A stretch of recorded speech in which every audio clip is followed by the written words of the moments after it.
By the time I finish talking to you today, 3 women will have been pushed out of their job for getting pregnant. I wish I didn't know on a personal level what that feels like, but I do. Here's how. The year was 2013 and I was working on a year-long project for a children's charity here in the Northeast. I was the kind of energetic, socially conscious and imaginative young person that employers need. But in 2013, I was also pregnant. And in becoming pregnant, I somehow crossed the line from usefulness to liability. Essentially, I informed my boss. The next day, that same boss, a woman, CEO of a children's charity, sacked me by voicemail. I had lost everything. And for what? Because I had done something women have been doing since forever. I dared to procreate. Thankfully, my very healthy, absolutely enormous son, he was massive, was born a few months later, but the anger, it never left me. And so 2 years later, on International Women's Day 2015, I woke up and thought today was the day I was going to do something productive with my anger. Actually, by this point, my life looked a little bit more like this. Good times. But on this particular day, I woke up and launched a website called Pregnant Then Screwed. I wanted a website that would capture the experiences of pregnant women and mothers who were being screwed over behind the closed doors of companies. 54,000 women a year lose their jobs for getting pregnant. The motherhood penalty has a negative impact on all of us. What can each of you do about it? Talk about it. Talk about these issues as much as humanly possible because they affect the quality of our lives, the quality of our society, and they are worthy of our deepest attention. It's really important that you create a culture at work where people feel empowered and enabled to talk about the messy reality of balancing work and care. It doesn't make you weak or overly emotional.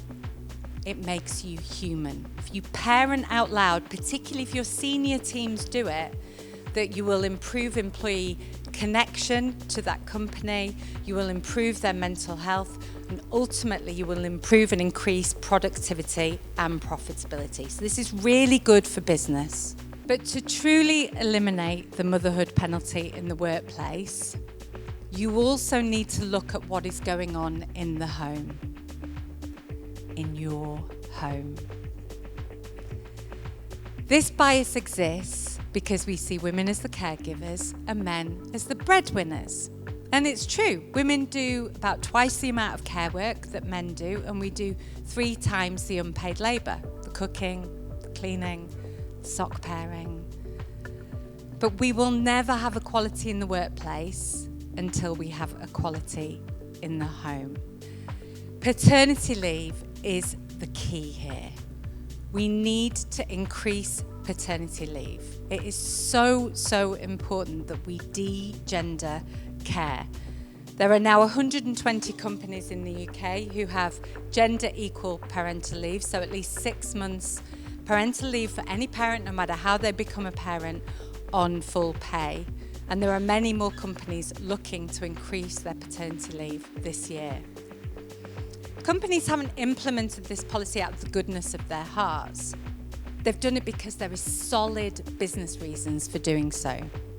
Centrica offered their employees 10 days of paid carers leave on top of their holiday, and they implemented a mentor program for new parents. And they found that it saved their company £3.2 million because it increased retention and it reduced unplanned absences. So again, this is really good for business. This isn't just a nice to have. There is also tons of research that paternity leave has positive benefits on children. If dads are enabled to take time out in those early days and spend time with their kids on their own, their kids do better in the education system. They have higher rates of happiness and well-being. Mothers recover from the birth much faster and they do better in their careers. And my favourite stat is that couples are more likely to stay married. One university study found that if dads take extended paternity leave, marriages are 40% more likely to last. It's good for business, it's good for families, it's good for couples, it's good for everybody.